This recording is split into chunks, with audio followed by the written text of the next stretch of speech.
Hakikat perlindungan dan penegakan hukum. 1. Hakikat perlindungan hukum.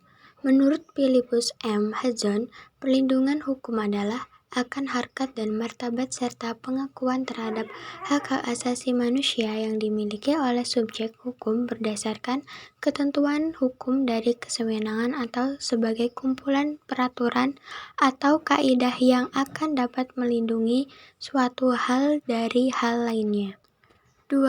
Hakikat penegakan hukum. Penegakan hukum menurut Cimli Asidiki adalah proses dilakukannya upaya untuk tegaknya atau berfungsinya norma-norma hukum secara nyata sebagai pedoman perilaku dalam lalu lintas atau hubungan-hubungan hukum dalam kehidupan bermasyarakat dan bernegara. B. Perlindungan dan penegakan hukum di Indonesia.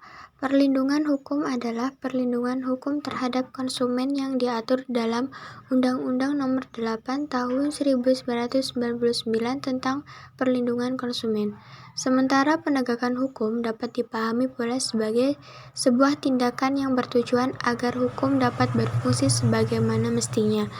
Dasar dari penegakan hukum ini terkait dengan Undang-Undang Dasar Negara Republik Indonesia tahun 1945 Pasal 24 Ayat 1, yakni kekuasaan kehakiman merupakan kekuasaan yang merdeka untuk penyelenggaraan peradilan guna menegakkan hukum dari pengadilan.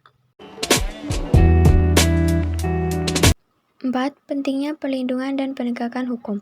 Menurut Prof. Subekti, hukum berkaitan dengan mengabdikan diri kepada tujuan negara yang pokoknya adalah untuk mendatangkan kemakmuran dan kebahagiaan kepada rakyat.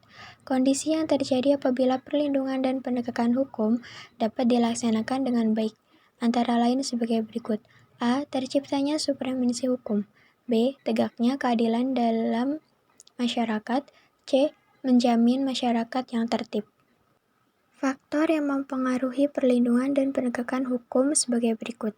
A. Hukum. Unsur-unsur dalam hukum, antara lain perundang-undangan, traktat, dan jurisprudensi, idealnya tidak bertentangan.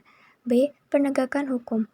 Para penegakan hukum, yakni pihak-pihak yang membentuk maupun menerapkan hukum. C. Sarana atau fasilitas yang mendukung penegakan hukum.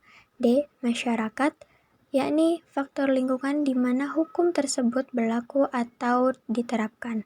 E. Kebudayaan. Nilai-nilai kebudayaan sepatutnya mendasari hukum yang berlaku.